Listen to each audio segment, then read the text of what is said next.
Hola estudiantes de segundo año de bachillerato, sean bienvenidos a la clase de estudios sociales y cívica de este día, en la cual continuaremos desarrollando los contenidos de repaso. Este día corresponde ya el contenido número 4, el cual se titula Orígenes y desarrollo de los derechos humanos y vigencia práctica en El Salvador. Iniciaremos detallando un pequeño glosario de palabras, debido a que los significados de estas nos ayudarán a comprender lo que estaremos revisando más adelante. En primer lugar, tenemos el concepto de Bastilla, el cual hace referencia a eh, la fortaleza medieval que protegía el costado oriental de París. El siguiente concepto que se nos presenta es de la Ilustración, el cual nos hace referencia a la corriente intelectual que se desarrolló en toda Europa, en particular en Francia, en el siglo XVIII. Dicha corriente postulaba que el lugar central del ser humano en el universo, así como el valor de la razón y de las ciencias. Luego se nos presenta el concepto de zarismo, la cual es una forma de gobierno adoptada en Rusia, que se fundaba en el poder del zar. Zar era el título que se daba a los emperadores de Rusia.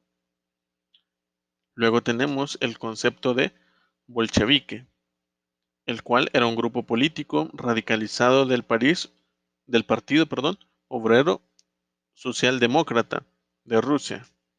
La Revolución Soviética estuvo a su cargo. Muy bien, habiendo detallado ya esos conceptos, vamos a iniciar hablando un poco acerca de la historia de los derechos humanos que eh, se fue formando o se inició en la Revolución Francesa. Y es que el primer país donde se proclamaron con solemnidad los derechos humanos fue Estados Unidos. Primero, con la Declaración de Derechos de Virginia en 1776. Luego, con la Constitución de 1787. Sin embargo, fue la Declaración de los Derechos del Hombre y del Ciudadano de 1789, durante la Revolución Francesa, la que ha servido de base e inspiración a todas las demás declaraciones de los siglos XIX y XX.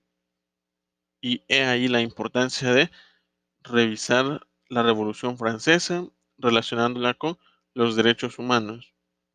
A finales del siglo XVIII, Francia era un país rural donde las masas campesinas vivían sujetas a un sistema de explotación señorial. La aristocracia era la clase social poderosa, con muchos privilegios, y contribuía muy poco al Estado. A raíz de tales desigualdades y de las ideas de los filósofos de la Ilustración, se produce un movimiento social conocido como la Revolución Francesa, que rompe con dicho estado de cosas. Uno de sus resultados fue la Declaración de los Derechos del Hombre y del Ciudadano. En ella se reconocen los derechos a la vida, al voto, así como a la libertad de expresión y de religión.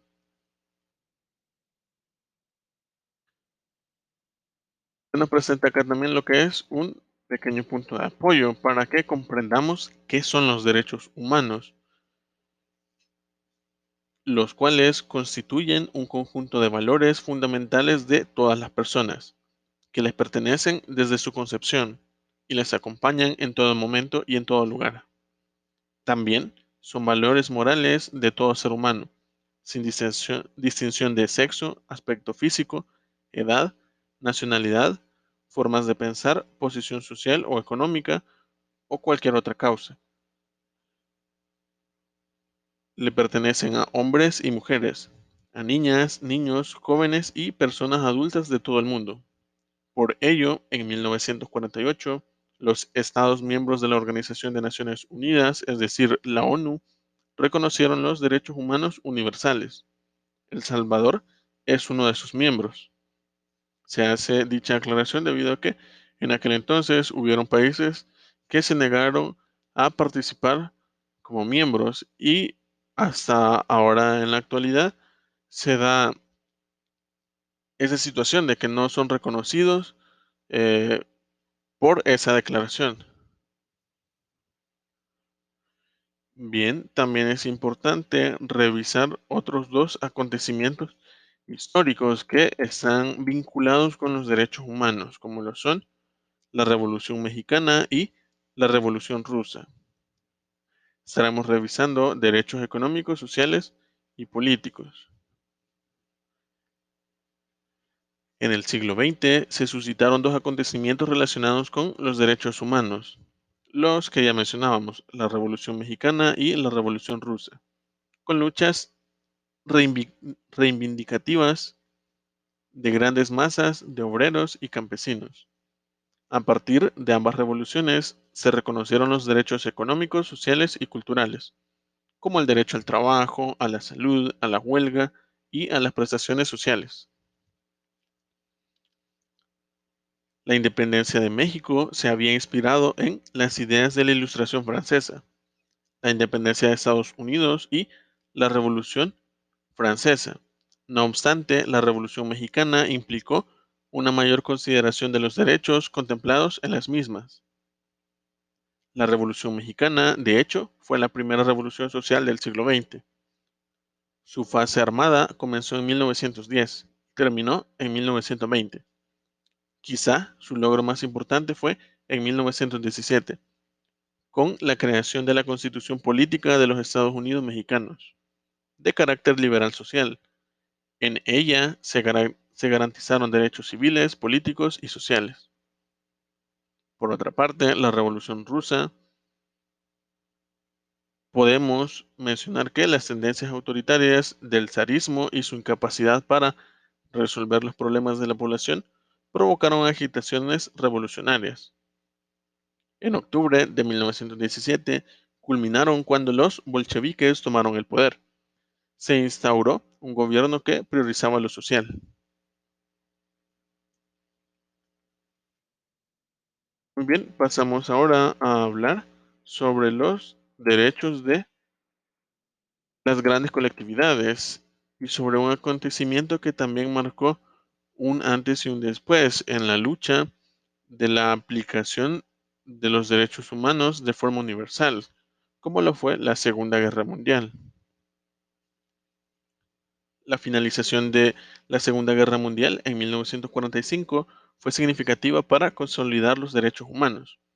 Dicha guerra fue una etapa dolorosa para la humanidad, en la cual 36 millones de personas murieron. Movió a las principales naciones del mundo a crear la ONU. Su finalidad fue garantizar la paz mundial, así como desarrollar el respeto a los derechos humanos y las libertades fundamentales de los individuos, sin distinciones. Así, el 10 de diciembre de 1948 se proclamó la Declaración Universal de los Derechos Humanos. Tales derechos se concibieron como el ideal común por el que los pueblos y las naciones deben esforzarse. Constituyen una inspiración para que los individuos y las instituciones promuevan el respeto a los mismos, mediante la educación. Además de eso, se pretende que, por medidas progresivas nacionales e internacionales, se asegure su reconocimiento y aplicación universal. Esos derechos también se conocen como derechos de los pueblos, porque les pertenece a los grupos sociales, a la colectividad en general, a todos los pueblos y las naciones del mundo.